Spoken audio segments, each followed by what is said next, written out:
Why was Jesus of Nazareth crucified? Because he made outrageous claims about himself. He claimed to be the one and only Son of God. Why would anyone take his claim seriously? Well, that all depends. If Jesus actually rose from the dead, then his claim to be God's unique Son carries considerable weight.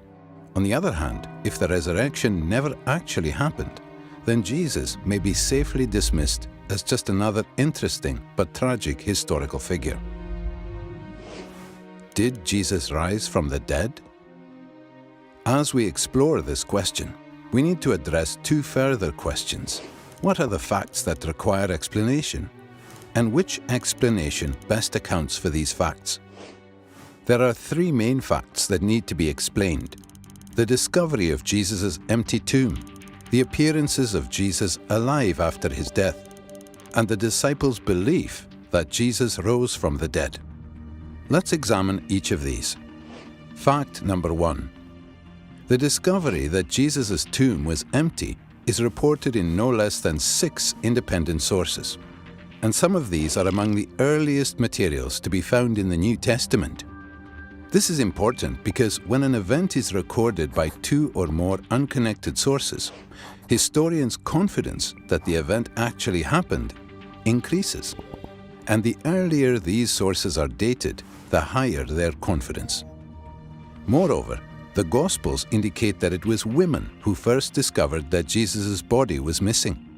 This is likely historical because in that culture, a woman's testimony was considered next to worthless. A later legend or fabrication would have had men make this discovery. Our confidence in the empty tomb is further increased by the response of the Jewish authorities. When they heard the report that the tomb was found empty, they said that Jesus' followers had stolen his body, thereby admitting that Jesus' tomb was, in fact, empty. Most scholars, by far, hold firmly to the reliability of the biblical statements about the empty tomb. Fact number 2. The appearances of Jesus alive after his death. In one of the earliest letters in the New Testament, Paul provides a list of witnesses to Jesus' resurrection appearances. He appeared to Peter, then to the 12. Then he appeared to more than 500 brothers at one time. Then he appeared to James, then to all the apostles. Finally, he appeared also to me. Furthermore, various resurrection appearances of Jesus are independently confirmed by the Gospel accounts. On the basis of Paul's testimony alone, virtually all historical scholars agree that various individuals and groups experienced appearances of Jesus alive after his death. It may be taken as historically certain that Peter and the disciples had experiences after Jesus' death in which Jesus appeared to them as the risen Christ. Fact number 3. The disciples' belief in the resurrection. After Jesus' crucifixion, his followers were devastated, demoralized, and hiding in fear for their lives.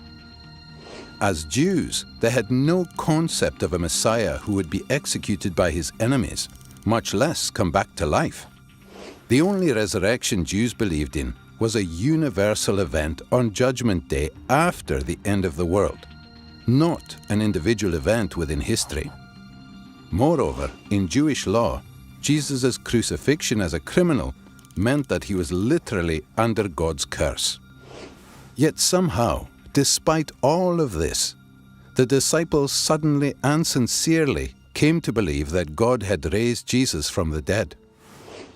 They were so completely convinced that, when threatened with death, not one of them recanted. Even the Pharisee Paul, who persecuted Christians, suddenly became a Christian himself, as did Jesus' skeptical younger brother, James. Some sort of powerful, transformative experience is required to generate the sort of movement earliest Christianity was. That is why, as an historian, I cannot explain the rise of early Christianity unless Jesus rose again, leaving an empty tomb behind him. These three firmly established facts cry out for an adequate explanation. How do you make sense of them? Down through history, various naturalistic explanations have been offered to explain away these facts. The conspiracy hypothesis, the apparent death hypothesis, the hallucination hypothesis, and so on. All of these have been nearly universally rejected by contemporary scholarship.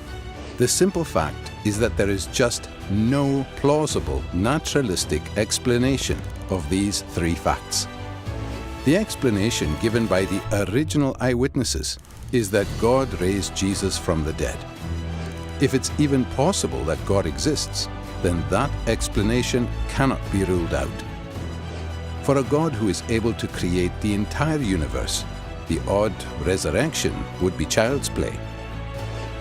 An empty tomb, Jesus' appearances alive after his death, and a group of dejected followers suddenly transformed by a radical new belief in a risen Messiah. These are independently established historical facts. How do you explain them?